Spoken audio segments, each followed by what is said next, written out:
October 2015 will forever remain a special month for many Liverpool fans across the globe. This is when Jurgen Klopp stepped onto the famous Anfield to take charge of the team for the first time, and what an incredible story it's been. Since his arrival, Liverpool has been on an unstoppable journey, carving their name among Europe's elite once again, turning them into champions of England and Europe. We've witnessed magical moments from this Liverpool team, from heart-stopping comebacks to jaw-dropping performances and much more. However, with the club losing its key players in recent transfer windows and missing out on Champions League football for the first time since 2016, there were question marks about whether the club could be going back to the yesteryears. For a moment it seemed like Klopp's successful era at Liverpool was coming to an end, but there is one more thing that almost went undetected. The former Borussia Dortmund manager seems to have built a system at Liverpool which allows him to achieve similar results with different types of players. It's why, for instance, they were able to recently beat Chelsea in the EFL Cup final with arguably a second team, and it's the same reason Liverpool were able to see off Barcelona on their way to Champions League glory in 2019 with the likes of Firmino and Salah unavailable. But how has Klopp and Liverpool managed to turn things around, especially after a season in which they finished 5th and missed out on Champions League football and lost a host of their key players? Let's unpack this one scary truth about Liverpool that no one's noticing. When Klopp joined, Liverpool were more of a mid-table team, constantly finishing 6th, 7th and 8th in the years before Klopp's arrival, with the exception of the 2013-14 season, when Gerrard's famous slip cost them the league and they finished 2nd to Manchester City. Things quickly changed as Klopp got to work, assembling a team that would go on to conquer not only England, but Europe.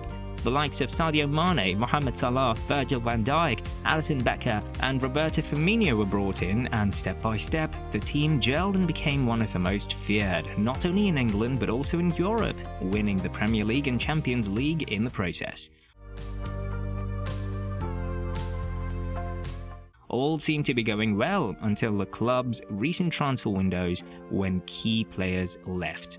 Then came a disappointing 2022-23 season when Liverpool seemed a shadow of their former self. Then things got worse for the Reds in the summer when both Moises Caicedo and Romeo Lavia publicly rejected their Merseyside club despite reaching agreements with Brighton and Southampton respectively, in a time when Liverpool were in dire need of a midfielder.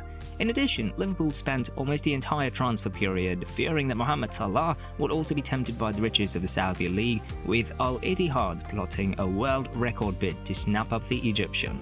So you would understand the fear that gripped many Liverpool fans, as things seemed a little blurry for their team, particularly having lost a host of good players who defined the club in its recent success.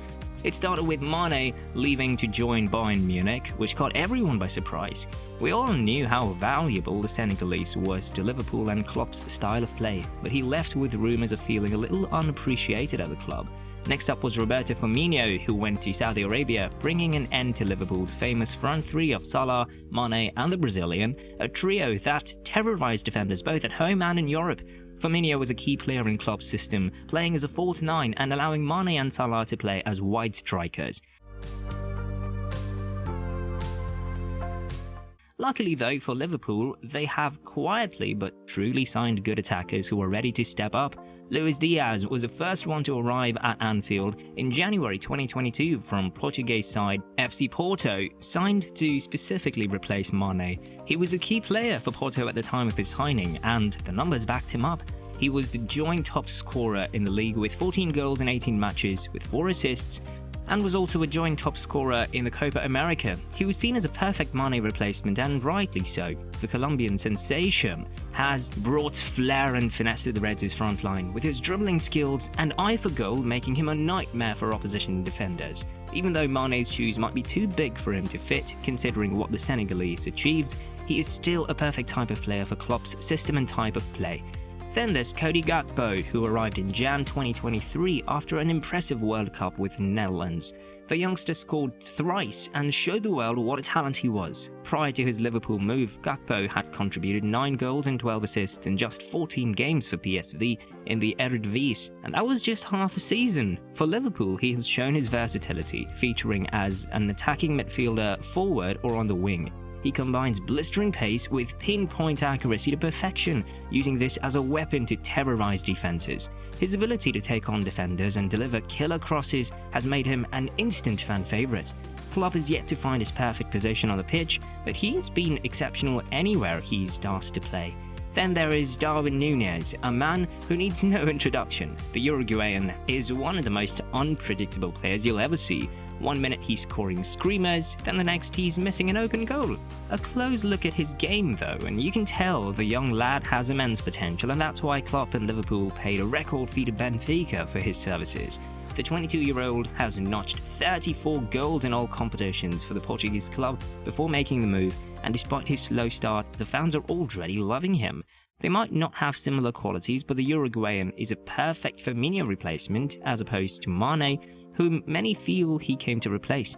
His goal-scoring prowess and ability to stretch defenses make him a better fit for Liverpool's style of play. His connection with Salah up front in particular has been an amazing sight, and what makes him even more lethal are his qualities. He has the speed, the aggression, and always finds himself at the right place at the right time. Once he fully develops his finishing and decision-making, Liverpool could be having a lethal striker in their hands. He's been crucial to Liverpool's title push this season, and if the Reds go all the way to lift the trophy, he would have played a key role. We haven't forgotten his 99th minute winner to give Liverpool a dramatic 1-0 win away at Nottingham Forest, have we? Finally, there's Diogo Jota. The Portuguese swapped Midlands for Merseyside back in 2020 when both Firmino and Mane were still at the club. The initial plan from Klopp was to have the striker as a rotational player, but he's exceeded expectations, becoming a revelation for Klopp's side. It wasn't the attacking unit that Liverpool lost in the summer. Heart of their midfield was completely torn, in what caught fans by surprise. Both the club captain Jordan Henderson and Fabinho left for Saudi Arabia, and with Thiago Alcantara spending more time in the hospital than the pitch, it was obvious that Liverpool needed to reinforce their midfield. They identified their targets early, alright, but no one could have imagined the embarrassment that would follow. First target, Moises Caicedo, publicly rejected Liverpool despite an agreement with Brighton, with the player insisting he was only interested in a move to Chelsea. Southampton's Lavia was the next target, but just like Caicedo, he rejected Klopp's team. But Liverpool moved quickly to other targets and eventually managed to sign 3 players who've immediately improved the team. First on that list is Dominik Szoboszlai. The Hungarian captain has been an instant hit at Anfield, with many comparing him to Steven Gerrard thanks to his technical ability and general style of play. His creative vision and ability to unlock defenses has offered a new dimension to Liverpool's attacking play, providing more opportunities for their forwards to score. As successful as Liverpool's midfield has been over the years under Klopp, they've never had a player with a form RB Leipzig's quality, able to carry the ball forward, bang in long shots consistently, and provide something special in the final third. And that's exactly what the 23-year-old has brought to Liverpool, and you can understand why he is rated as one of the best midfielders in Europe. His age also perfectly matches the timeline of the other signings, helping Liverpool build a new midfield and one for the future. Then there's the McAllister signing, which came out of nowhere. He was the first summer signing for Klopp, signing from Brighton for a £35 million fee. For a market that saw crazy amounts paid for far less good players, this was a major bargain for Liverpool, considering how influential the midfielder was for Brighton before playing a key role as Argentina won the World Cup.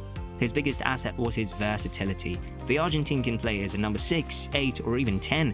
We even saw him excel as a number 10 for Brighton, and he was crucial as the club qualified for Europa League for the very first time. At Liverpool, Klopp has used him mostly as a number 6, with his main role collecting the ball from deep in midfield and the back line before carrying it forward and distributing. It's not the perfect position for the Argentine though, as he is not a natural defensive anchor, but it seems to be working out just fine so far. Also, just like Szoboszlai, his age represents the direction the club is taking with its new signings, building for the future. He's only 24 and his best years for sure lie ahead of him. Lastly, we have Endo. He doesn't get the attention the other signings always get, perhaps because his name is not as famous as the rest, and he's also slightly older compared to the rest of the signings. But he's been a good signing considering the amount Liverpool have paid for him. He was brought in to fill the holding midfielder hole that was left by Fabinho and Henderson. Plus, the midfield could use a little of experience, something the Japanese brings. Endo is the current captain of Japan and was Stuttgart's captain for 3 years, meaning he brings not only his years of experience on the pitch, but also much needed leadership in the dressing room. He hasn't had a blistering start, and some fans have been critical of this, but he's played his part of providing depth and stability.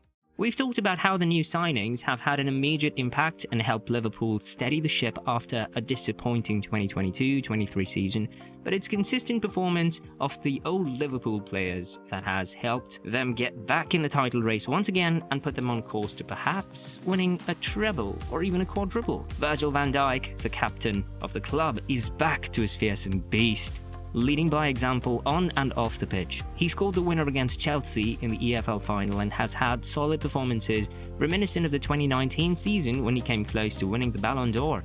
Then there's Mohamed Salah, arguably the face of the club. Just like Van Dijk, he seems to be back to his mercurial best, scoring important goals and being the centre of Liverpool's attack. What's even more impressive about the Egyptian is his ability to adapt to this new system at the club, playing far wider than he has done before at the club.